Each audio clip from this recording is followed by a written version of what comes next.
Before the first gunshot echoed across Europe, before trenches scarred the continent and empires bled into the soil, the real tension was already visible, flickering quietly across balance sheets, glowing in gold-lit banking halls, and whispering through confidential cables that stretched beneath oceans. The world on the surface appeared prosperous, modern, confident. Beneath it, a fragile financial architecture strained under its own weight, held together by debt, ambition, and the belief that control of money meant control of destiny.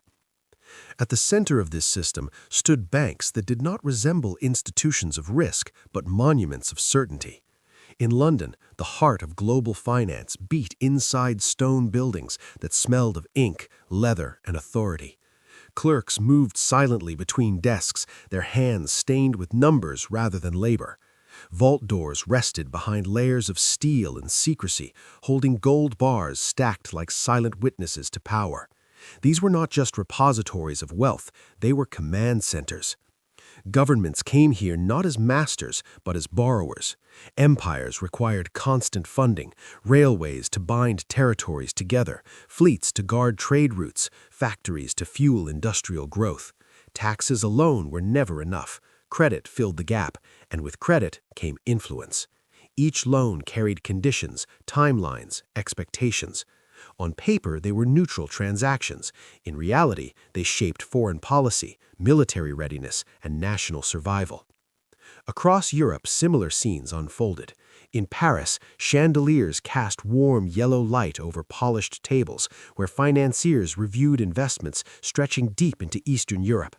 French capital flowed heavily into Russia, underwriting railroads that cut through frozen landscapes toward resources and strategic depth. These investments were sold to the public as safe, patriotic, guaranteed. But inside private offices, bankers understood the truth. Their fortunes were now tied to the stability of a distant empire ruled by an unpredictable autocracy. In Berlin, finance had fused itself to industry. German banks did not merely lend to factories, they sat inside them, guided them, expanded them. Coal, steel, chemicals, entire sectors rose on structured credit and long-term planning. The system was efficient, disciplined, and aggressive. War production was not a theoretical possibility, it was already embedded in balance sheets. Vienna, quieter but no less important, operated as a hinge between old aristocratic wealth and modern finance.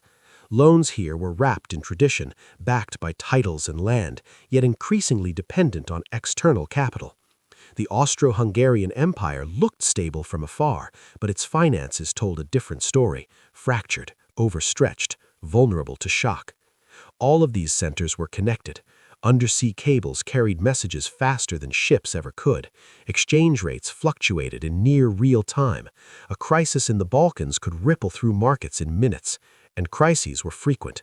Assassinations, revolts, border disputes, each caused brief financial tremors, followed by a return to business as usual. Confidence, after all, was the system's most valuable asset. Gold anchored everything. Central banks guarded it obsessively, measuring credibility not in speeches but in reserves. Gold meant trust, trust meant access to credit, and credit meant survival. But the amount of gold in the world was finite, while the ambitions of nations were not. The gap was filled with promises, paper claims backed by faith that tomorrow would be richer than today. This belief required peace, or at least the appearance of it. Behind closed doors, bankers discussed scenarios rarely spoken aloud. What would happen if war came? How long could markets remain open? Which currencies would break first? Which governments would need immediate support? These were not moral questions, they were risk assessments, and increasingly, the calculations suggested something unsettling. War, while catastrophic, was financially manageable, if controlled correctly. Stock exchanges became early warning systems. Volatility spiked with every diplomatic failure. Bond yields whispered truths newspapers ignored. As alliances hardened and military budgets expanded, lending followed. Warships were ordered before wars were declared. Ammunition factories expanded before enemies were named.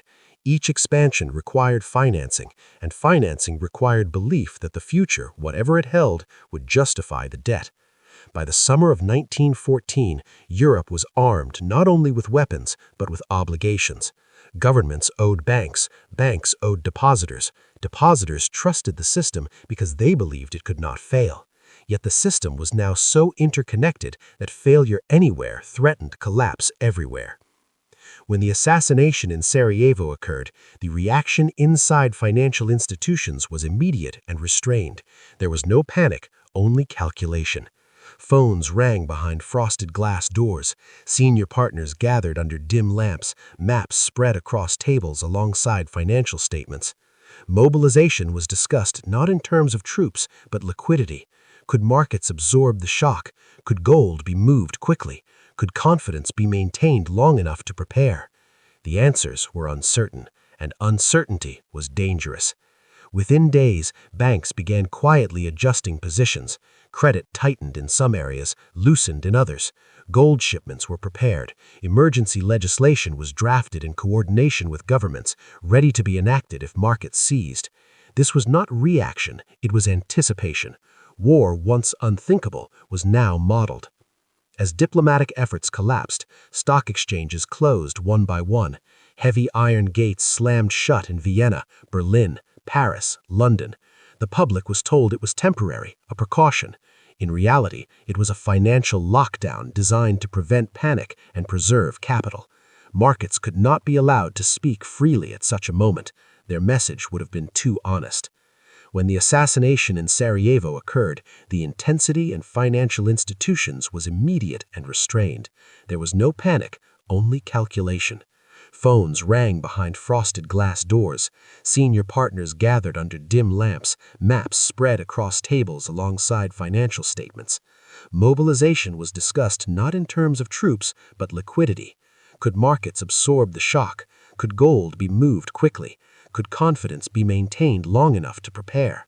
The answers were uncertain, and uncertainty was dangerous. Within days, banks began quietly adjusting positions. Credit tightened in some areas, loosened in others. Gold shipments were prepared.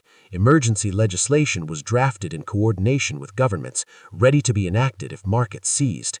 This was not reaction, it was anticipation. War, once unthinkable, was now modeled. As diplomatic efforts collapsed, stock exchanges closed one by one. Heavy iron gates slammed shut in Vienna, Berlin, Paris, London. The public was told it was temporary, a precaution. In reality, it was a financial lockdown designed to prevent panic and preserve capital. Markets could not be allowed to speak freely at such a moment. Their message would have been too honest. When the assassination in Sarajevo occurred, the intensity in financial institutions was immediate and restrained. There was no panic, only calculation. Phones rang behind frosted glass doors. Senior partners gathered under dim lamps, maps spread across tables alongside financial statements. Mobilization was discussed not in terms of troops, but liquidity. Could markets absorb the shock? Could gold be moved quickly? Could confidence be maintained long enough to prepare? The answers were uncertain, and uncertainty was dangerous. Within days, banks began quietly adjusting positions. Credit tightened in some areas, loosened in others. Gold shipments were prepared. Emergency legislation was drafted in coordination with governments, ready to be enacted if markets seized. This was not reaction, it was anticipation. War, once unthinkable, was now modeled. As diplomatic efforts collapsed, stock exchanges closed one by one. Heavy iron gates slammed shut in Vienna, Berlin, Paris, London. The public was told it was temporary, a precaution. In reality, it was a financial lockdown designed to prevent panic and preserve capital. Markets could not be allowed to speak freely at such a moment. Their message would have been too honest. When the assassination in Sarajevo occurred, the intensity in financial institutions was immediate and restrained.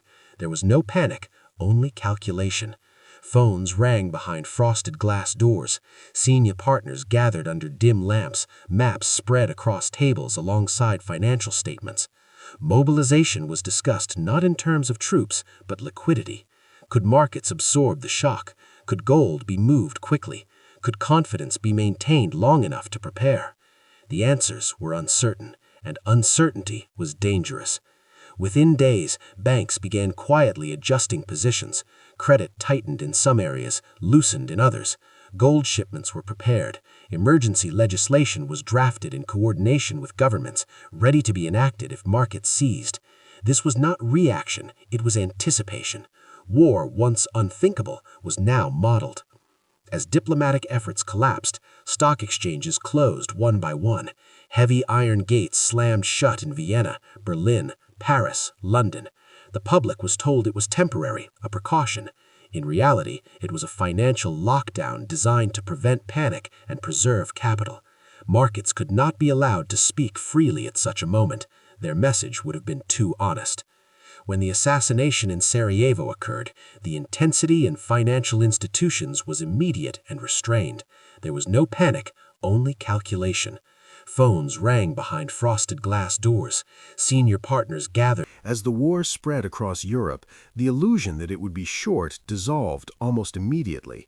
What remained was a grinding reality that modern conflict consumed wealth as voraciously as it consumed lives. Artillery shells, uniforms, rail transport, food supplies, medical care, everything had a price, and the price rose with every passing month. Governments quickly discovered that victory was no longer a matter of bravery or strategy alone. It was a matter of financing endurance. Inside treasury buildings and central banks, the atmosphere grew heavy. Maps of front lines shared wall space with charts tracking reserves and debt. Gold tallies were updated obsessively, their figures glowing under amber lamps like countdown clocks. Each shipment of bullion sent abroad to pay for imports weakened national balance sheets. Each delay in payment threatened diplomatic strain. War had turned cash flow into a strategic weapon. Britain, once the unquestioned guardian of the gold standard, felt the strain early. The Royal Navy protected trade routes, but protection was expensive. As imports surged and exports slowed, gold began to leak out of the country. The Bank of England faced a terrifying possibility, a run on gold that could shatter confidence in the pound. The response was swift and unprecedented. Convertibility was quietly suspended. Paper money, once a claim on gold, became a promise backed by the state and enforced by law. The public barely noticed. Shopkeepers accepted notes, wages were paid, life continued. But beneath the surface, a financial boundary had been crossed. Money was no longer limited by metal, it was limited by trust, and trust was now a tool managed by central authorities. France faced a different challenge. Large portions of its industrial heartland fell under occupation, reducing productive capacity just as expenses exploded. Tax revenues shrank while military spending surged. To survive, France leaned heavily on borrowing, both domestically and abroad. Bond wars flooded the market, wrapped in patriotic imagery and sold as moral duty. Citizens became creditors, their savings absorbed into the war machine. Risk was dispersed downward, while institutional lenders secured their positions through favorable terms. Germany, blockaded and resource-constrained, turned inward. Its financial system, already tightly integrated with industry, shifted fully into war mode. Banks coordinated with the state to channel credit toward armaments and infrastructure. Inflation crept in quietly, then steadily, as money supply expanded to cover deficits. Official statements insisted it was temporary. Bankers understood it was structural. Across the Eastern Front, Russia's situation was more precarious. Its economy relied heavily on foreign capital, much of it French. As military setbacks mounted, investor confidence wavered. To keep funds flowing, the Russian government issued more debt, pledging future production, future taxes, future stability. Each promise added another layer of fragility to an already strained system.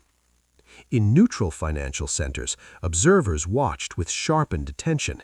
Switzerland, the Netherlands, and Sweden became conduits for transactions too sensitive to pass directly between warring states. Private banks facilitated transfers through layered accounts, shielding clients from political exposure. Money learned to hide in wartime, moving through shadows while armies clashed in the open. Then there was New York. At first, American banks observed cautiously. The United States was officially neutral, and neutrality demanded restraint. But neutrality did not prevent trade, and trade required financing. As European powers ordered weapons, food, and raw materials from American suppliers, payment became the issue. Gold crossed the Atlantic in guarded convoys, stacked deep in ship holds like insurance against chaos. Every arrival shifted the balance. American reserves swelled, European reserves shrank. Wall Street began to glow brighter, its windows lit late into the night as clerks processed foreign orders and credit lines expanded. What had been a regional financial center was becoming a global one, not through conquest, but through necessity. As the war dragged on, neutrality grew complicated.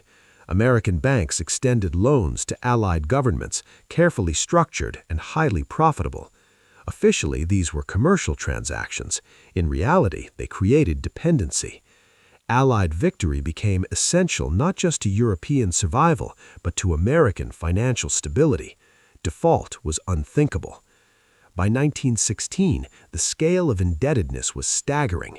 Entire national budgets were financed by borrowing. Central banks coordinated directly with treasuries, erasing lines that had once defined monetary independence. Emergency measures became standard practice. Secrecy intensified. Financial data that might undermine confidence was restricted, delayed, or reclassified. Transparency was a luxury wartime could not afford. Markets adapted. New instruments emerged to manage risk, hedge currency exposure, and speculate on outcomes. War itself became a variable in financial models. Bond prices reflected battle reports. Currency movements hinted at troop morale. Those who understood the signals could profit quietly, shielded by complexity and distance from the front. As casualties mounted, so did control. Governments introduced capital controls, restricting the movement of money to prevent flight. Citizens found their savings trapped, their choices narrowed. For the financial elite, however, pathways remained. Through offshore accounts, neutral intermediaries, and private agreements, large sums continued to move freely. War did not equalize the system, it exposed its asymmetries. When the United States finally entered the conflict, the financial alignment was complete. Washington did not merely raise armies, it mobilized credit. The Liberty Loan campaigns transformed propaganda into policy, turning patriotism into a financing mechanism. Bonds were sold in theaters, factories, schools. Participation was framed as loyalty. Non-participation invited suspicion. Behind the scenes, bankers designed the terms, managed distribution, and guaranteed stability. The state provided authority, finance provided structure. Together, they created a machine capable of sustaining war at an unprecedented scale. By the final year of fighting, Europe was exhausted, not only militarily, but financially. Inflation eroded wages, shortages deepened. Governments were bound to repayment schedules that stretched decades into the future. Victory, once imagined as relief, now carried its own burden, the need to service an ocean of debt without triggering collapse. As the armistice approached, the guns began to fall silent. In financial centers, activity intensified. Peace would bring reckoning. Losses would have to be acknowledged. Power would shift. Those who had mastered wartime finance prepared to shape the world that followed. Because the war had proven something irreversible. Money, when organized and protected, could outlast empires. And those who controlled its flow would write the terms of peace long after the last trench was filled. When the fighting finally stopped, the silence felt unnatural. Trenches emptied. Cannons cooled, and exhausted nations emerged blinking into a fragile peace. But in the financial world, there was no pause. There was only acceleration. While soldiers returned home to shattered economies and broken promises, bankers turned immediately to the question that mattered most: who would pay, and for how long. In the aftermath of war, Europe resembled a ledger written in red ink. Governments were burdened with debts so vast they defied comprehension. Gold reserves were depleted, currencies were weakened, entire economies had been reshaped to serve war production and now struggled to return to civilian life. The old financial order, anchored in gold and restraint, lay fractured beneath the surface. The victors faced a dilemma. Their populations demanded relief, reconstruction, and reward for sacrifice. Their balance sheets demanded discipline. Debt had to be serviced, confidence had to be restored. For bankers and policymakers, the solution emerged quickly and quietly: shift the burden outward. Reparations became more than punishment, they became a financial strategy. In dimly lit rooms where maps of Europe were spread across tables, borders were discussed alongside repayment schedules. The defeated would not only cede territory, they would assume responsibility for stabilizing the system by paying those who had financed victory. Germany, stripped of gold and foreign assets, was assigned obligations that dwarfed its capacity to pay. On paper, the numbers looked authoritative. In reality, they were aspirational, designed to keep financial flows moving rather than reflect economic reality. German banks understood the trap immediately. Reparations meant printing money or borrowing abroad. Printing would cause inflation, borrowing would deepen dependency. Either path transferred control outward. As the mark weakened, prices rose, savings evaporated, and public anger grew. Inside financial institutions, the chaos was not a surprise. It was a variable that had been accounted for. Across the Atlantic, American banks watched closely. The United States emerged from the war not as a battlefield, but as a balance sheet winner. Its gold reserves were unmatched, its industrial capacity intact. European governments now owed American lenders enormous sums, creating a circular system of obligation. Germany owed reparations to the Allies owed war debts to the United States, and American capital flowed back to Germany in the form of loans so it could pay everyone else. This structure was elegant, fragile, and immensely profitable for those who controlled it. Wall Street firms arranged loans under glowing chandeliers, their terms layered with protections, guarantees, and influence. German cities rebuilt with American capital. French and British treasuries used reparation payments to service debts. On the surface, money moved in rational loops. Beneath it, control tightened. National sovereignty bent under contractual obligation. Central banks gained unprecedented authority during this period. Emergency powers granted during wartime were not relinquished. Instead, they were refined. Interest rates became policy tools. Currency values were managed through coordination rather than market forces. The public was told this was necessary to prevent another catastrophe. Few questioned it. Fewer understood it. Inflation left scars across Europe. In Germany, wheelbarrows of cash bought loaves of bread. Savings built over generations vanished in months. The middle class, once a pillar of stability, felt betrayed. Meanwhile, those with access to foreign currencies, assets, or credit survived, and often thrived. Wealth did not disappear, it repositioned itself. Banks adapted, risk models evolved, new financial instruments emerged to manage sovereign debt, currency instability, and cross-border exposure. Complexity increased, not accidentally, but intentionally. The more intricate the system became, the fewer people could challenge it. Transparency would have revealed uncomfortable truths, that the system was designed to preserve capital at the top while transferring volatility downward. Political instability followed financial collapse. Strikes, revolts, and extremist movements gained momentum in economies hollowed out by debt and inflation. Yet even as governments fell, financial obligations remained. Treaties changed borders, but contracts endured. The power of money outlived regimes. International conferences attempted to restore order. Delegates spoke of cooperation, stability, and peace. Behind the rhetoric, negotiations revolved around interest rates, repayment extensions, and guarantees. Every agreement was a balancing act between avoiding collapse and maintaining leverage.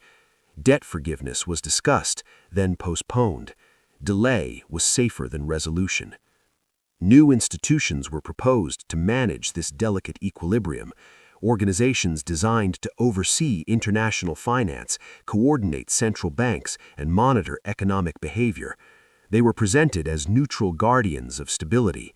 In practice, they centralized influence in the hands of those who had already demonstrated control during crisis. The public narrative focused on rebuilding.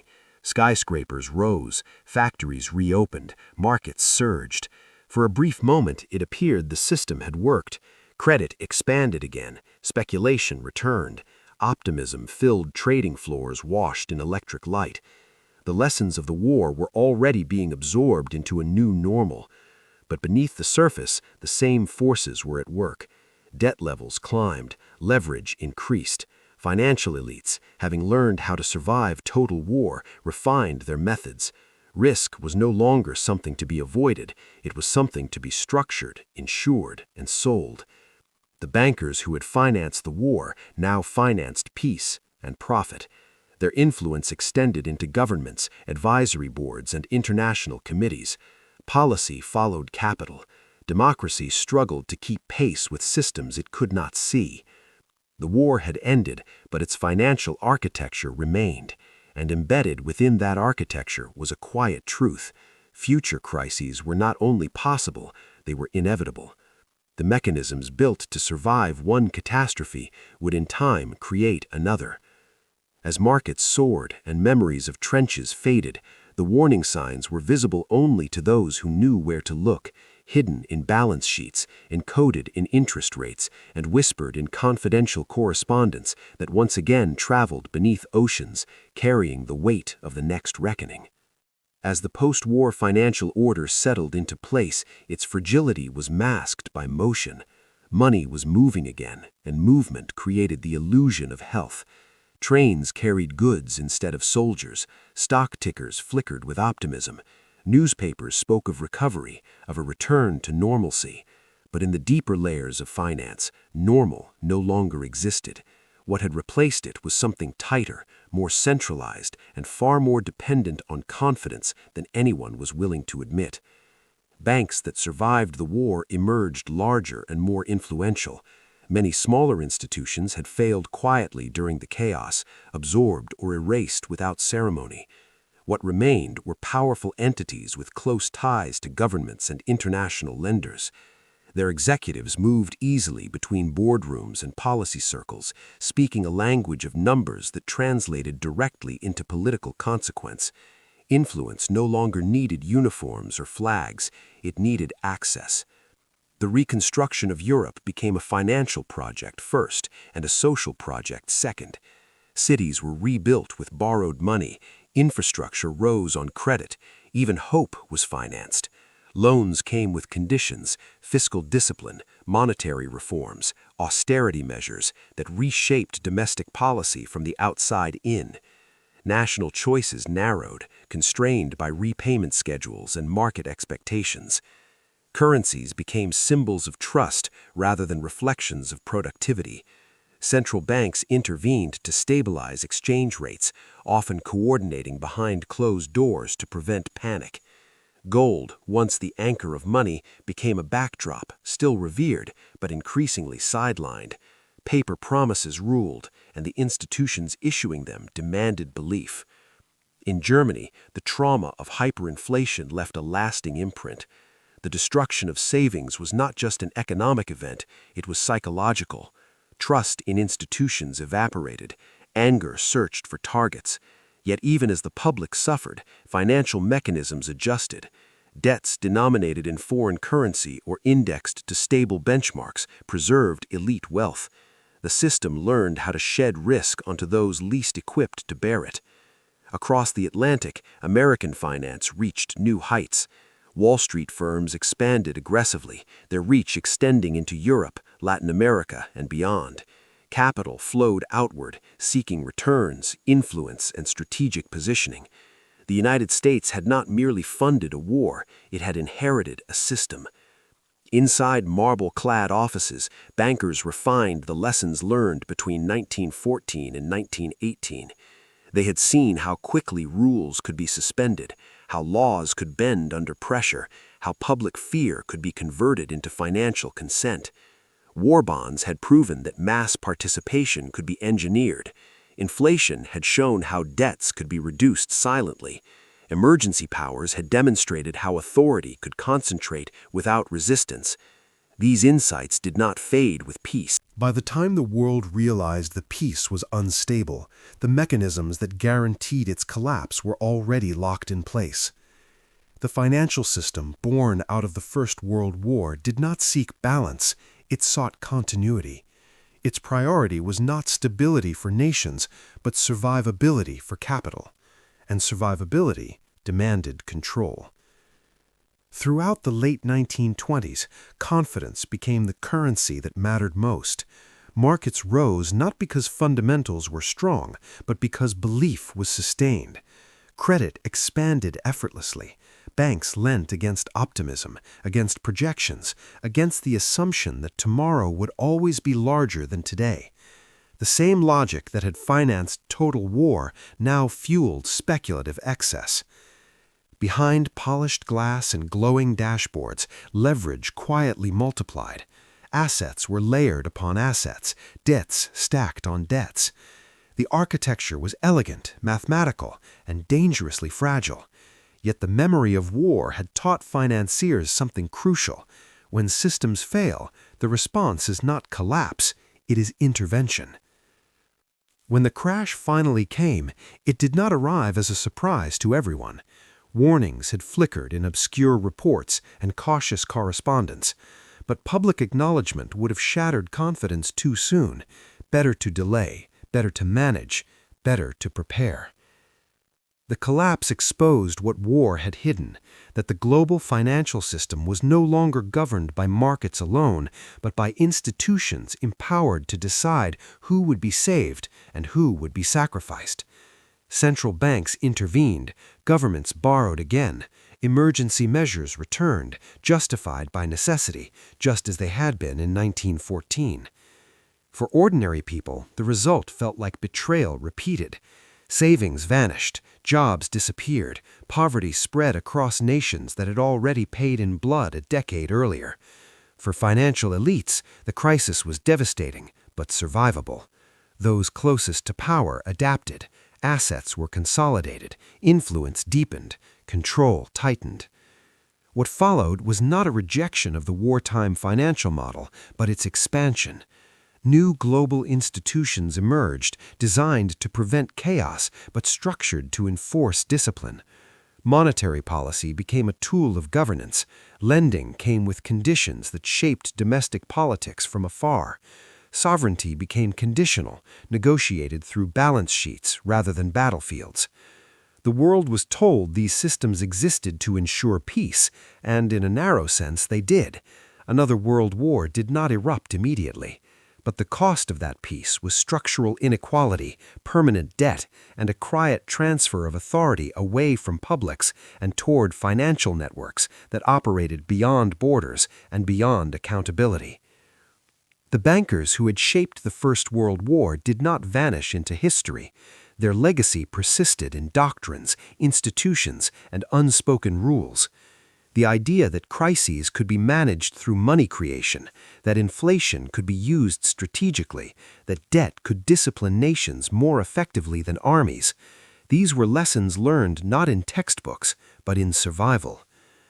Over time, the origins blurred. World War I became a story of nationalism, alliances, and assassinations. The financial dimension faded into footnotes. But the architecture it created remained active, shaping every major crisis that followed. When modern conflicts erupted, financing came first. When economies faltered, central banks intervened instinctively. When markets panicked, authorities reassured them with tools refined over a century. The playbook was already written. The true power of the bankers was never in secret meetings plotting war. It was in designing a system where war, collapse, and recovery could occur without threatening their position. where losses could be socialized and gains protected, where complexity itself acted as camouflage. In the glow of trading screens today, in the vaults where gold still rests beneath steel and silence, the echoes of 1914 remain, not as memories, but as methods. The same logic that once justified unlimited borrowing for survival now underpins permanent deficits. The same emergency tools once deemed temporary are now standard. World War I did not begin in banks alone, but without the financial structures that enabled it, sustained it, and profited from it, the scale and duration of the conflict would have been impossible. The bankers did not fire the first shot. They ensured the war could be afforded, and once afforded, it became unstoppable. History remembers generals and politicians, it names battles and treaties, but behind every mobilization order stood credit approvals, behind every peace agreement stood repayment terms, and behind every promise of stability stood a system built in shadows, polished in crisis, and perfected through control. The world moved on, believing the past was buried, yet the foundations of modern global finance still rest on decisions made when Europe burned and money learned how to rule without marching. The question left behind is not whether bankers secretly started the First World War. It is whether the world ever truly escaped the financial logic that made it inevitable, and whether the next great crisis will once again arrive disguised as necessity, while control quietly changes hands in rooms lit by gold and silence.